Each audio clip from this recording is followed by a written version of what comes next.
اسم فاطمة اسم يعرفه كل الناس، ولكن القصة التي يحملها هذا الاسم أعمق بكثير مما يظن البعض. استمع جيدا لتعرف السر الحقيقي وراء هذا الاسم العزيز على قلوب المغاربة. سمية فاطمة ماشي مجرد غير سمية، راه جا من الفطام، يعني الحماية والبعد على الشر. أو فاطمة هي ديك البنت اللي كتقطع الطريق على أي حاجة خايبة بلا ما تتردد، وكما كنقول عندنا في المغرب كتبعد على الشر بلا ما تفكر. لكن هذا المعنى مجرد بداية.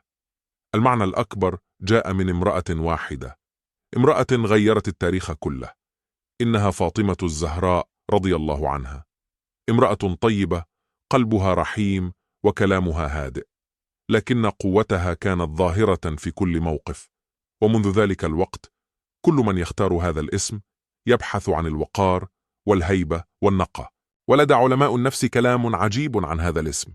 فالبنات اللواتي يحملن اسم فاطمة يظهرن قوة وصبرا، لكن في الداخل هناك حساسية كبيرة وحنان لا ينتهي، قلب دافئ وعقل قوي لا يسقط بسهولة.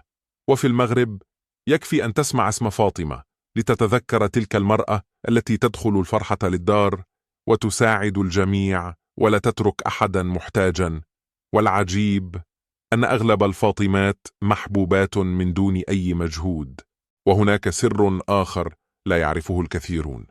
اسم فاطمة يجذب احترام الناس بلا كلام كثير، لأن هذا الاسم عنده وزن ثقيل في عقل وقلب كل مغربي. وإذا كان اسمك فاطمة فأنت تحملين واحدا من أقوى الأسماء في التاريخ. اكتبي لي في التعليقات ما هي أقوى صفة في كل فاطمة تعرفينها.